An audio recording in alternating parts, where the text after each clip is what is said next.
بسم الله والصلاة والسلام على رسول الله وعلى آله وصحبه ومن والاه. بسم الله قاسم الجبارين، بسم الله ناصر المستضعفين، بسم الله الذي لا يضر مع اسمه شيء في الأرض ولا في السماء. أحيي أرواح الشهداء نحسبهم عند الله شهداء، محمد العماري ومحمد البوعزيزي والفالحي.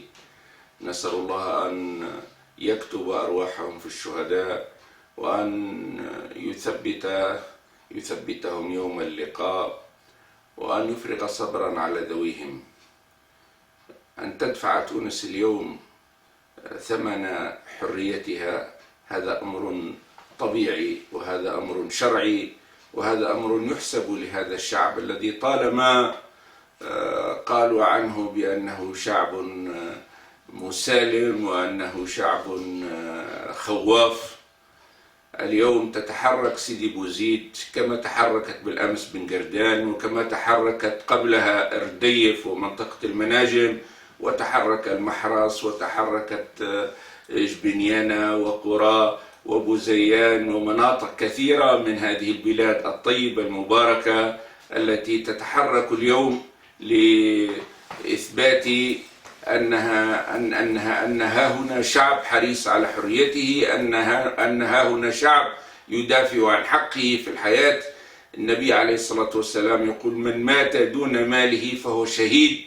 هؤلاء الذين يتحركون اليوم على امتداد الساحة التونسية والذين سيتحركون غدا بكثافة أكبر هم يدافعون عن حق طبيعي وعن حق أقره الإسلام، حق الإنسان في الحياة، بل واجب الإنسان في أن يدافع عن حقه في الحياة وأن يجاهد ضد الظلم وضد الظالمين. نحن فخورون بهذا الشعب، نحن فخورون بشعب سيدي بوزيد وبمنطقة المناجم ورديف وكل هذه المناطق التي تتحرك.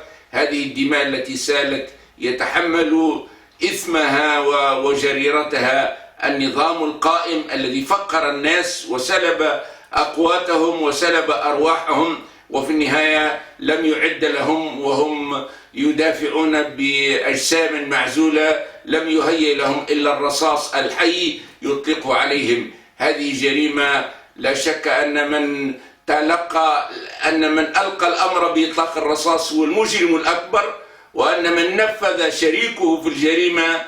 فيا أيها الجنود، يا أيها الشرط، لا تنخدعوا، لا تظنوا بأنكم غير مسؤولين. أنتم مسؤولون أمام الله عن كل قطرة دم تسال بغير حق، ولا تظنوا بأنكم مجرد منفذون مأمورون ايش عندنا ما نعملوا. وقفوهم، رب يقول إنهم مسؤولون. المسؤولية الأكبر تتحملها السلطة التي فقرت الناس وسلبتهم وكممت أفواههم. الذي محمد البوعزيزي رحمه الله لم تكتفي الشرط بسلب سلعته البسيطة، لم تكتفي سلطة البلاد بأنها لم تمكنه من الشغل، وإنما حتى عندما ذهب ليشكو إلى الوالي احتقروه فانسدت أبواب الدنيا أمامه، وهو الذي يرتزق بأشياء بسيطة. اتجه إلى عمل يائس. نحن لا نريد للشباب التونسي أن يتجه إلى أعمال يائسة، نريده أن يصمد، أن يتحد وأن يصمد في مواجهة الظلم وفي مواجهة الفساد. الشعارات التي رفعت شعارات صحيحة، شعارات الشغل واستحقاق والثورة أو الانتفاضة ضد نهابي الأرزاق. الشعارات التي رفعت كلها شعارات تعبر عن شعب محتقن، شعب فاضت كأسه.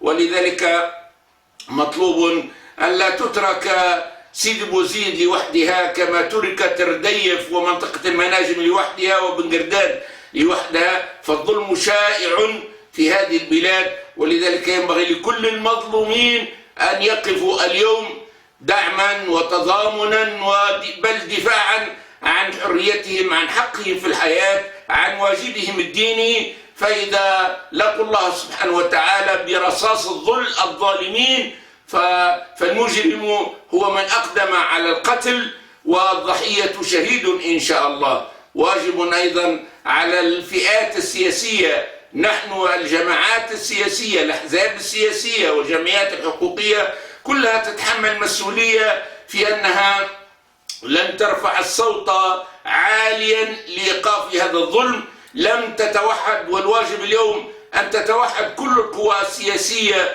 وكل القوى الاجتماعية والنقابية، أن تتوحد في الدفاع عن سيدي بوزيد، في الدفاع عن أقوات الشعب.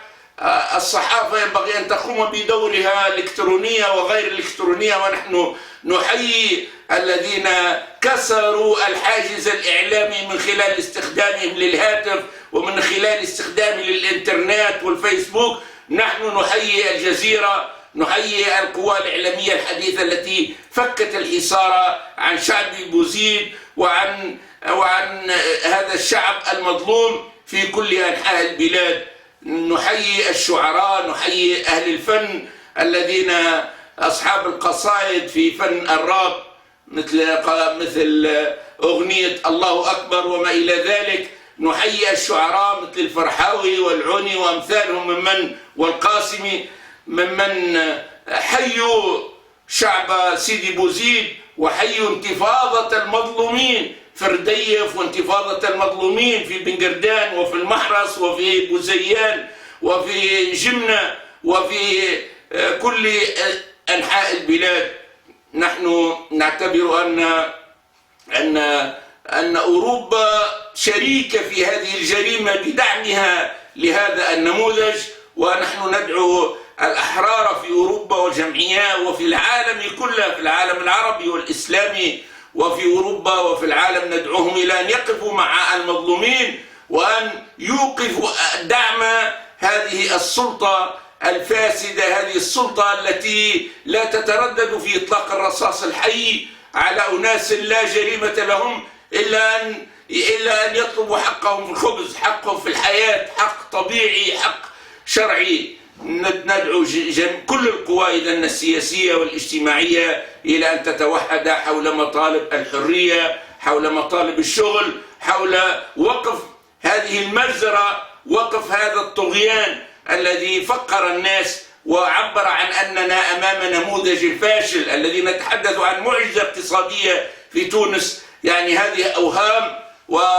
والآن بدأ عالم الحقيقة يتجلى ويسفر عن شعب يعني يقدم الأرواح دفاعا عن حقه في الخبز وحقه في الحرية وحقه في الحياة. نحيي كل الشهداء ونحيي عائلاتهم ونحيي كل من وقف بجانبهم، وندعو الجميع إلى وقفة شرف من أجل تونس حرة لكل أبنائها وبناتها، والله غالب على أمره ولكن أكثر الناس لا يعلمون.